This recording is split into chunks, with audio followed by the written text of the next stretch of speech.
It's a brand new 365 this year. Congratulations to all of us. I guess it's only right for me to acknowledge the fact that I've not posted on YouTube for a while. And that is because there was a lot of things. Actually, I still think it's right to say there is a lot of things going on in my life right now, and it's a whole lot of shitstorm. I hope yours is not the same.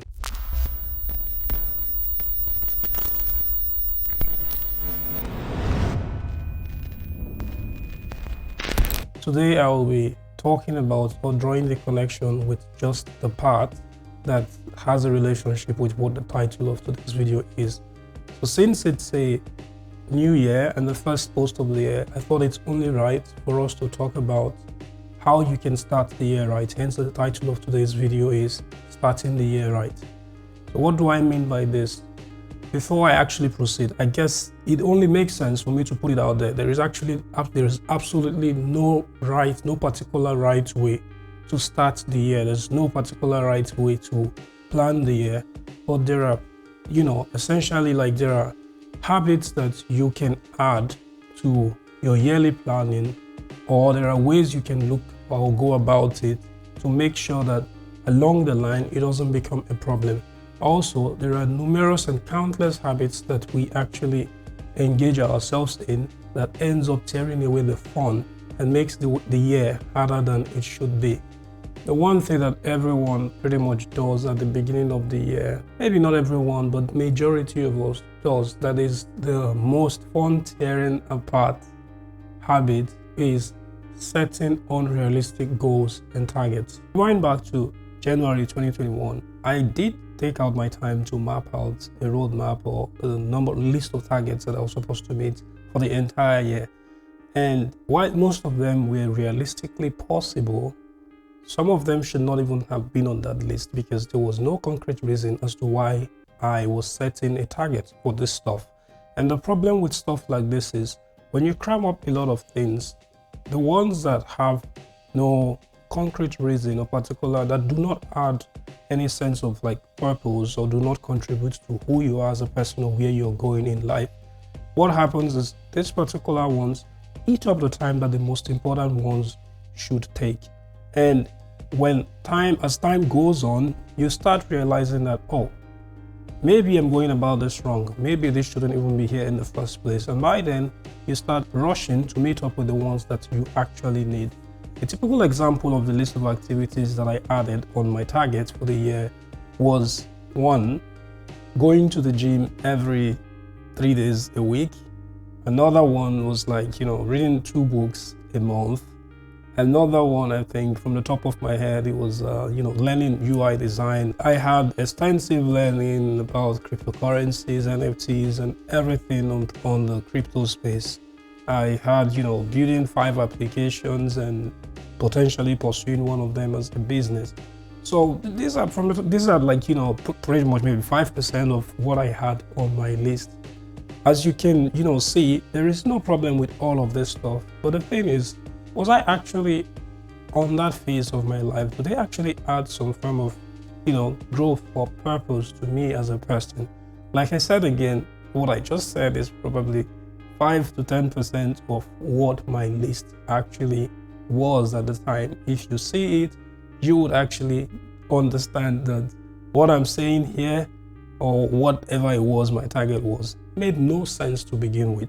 As people in whether the creative industry or pretty much any service providing kind of industry like tech industry, filming, cinematography, photography, and all of that, the one thing that ruins us faster is when we actually start playing the numbers game. What does this mean? What do I mean by the numbers game? Now, the numbers game essentially is when you start doing things for the result and outcome without actually remembering the reason why you got into it in the first place. And I choose to believe that the reason why most of us get into whatever it is we do, whether it is content creation on YouTube, photography, IT, or whatever it is, I choose to believe it's because you want to enjoy and grow through that process. But when you start focusing too much on the numbers, be it how many views you're pulling in, how many people are sharing your stuff, how much money you make from it, then the fun is all sucked out and you can never see past that. So in my case, towards the end of the year, I kind of realized that I had beaten more than I can chew, as some would say. What I mean by this is I had taken a lot of projects, I had committed to a lot of stuff that I could not deliver even with other people. I had set a lot of unrealistic targets. I've taken on a lot of stuff, and at this point it was pretty much impossible for me to achieve this since the year was already running out. So it got me thinking, and it got me into like a spiral comprising of different and all sorts of negative emotions. You know, me thinking I had failed myself, I didn't do enough for the year, or I'm not even good enough as a person. That some would call imposter syndrome. Bringing it home to the YouTube space, when 2021 started, one of the goals that I set, content creation wise, was that I would put out about 44 videos for the entire year. Now, I thought to myself, hey, yeah, in a year we've got 52 weeks, right? So let's imagine that I skip a couple of times. Instead of like 4 weeks in a month, I skip a couple of times. Maybe some of the months I have 3, some of the. So I thought in my head that it made sense to plan to put out 44 videos a year. Now, that's not a problem if I was certain that, because I had a lot of time on my hand, I had a lot of things I originally know I am capable of putting out. But the problem with this is I set out a huge target for myself without thinking, would I actually be able to pull out the content for this?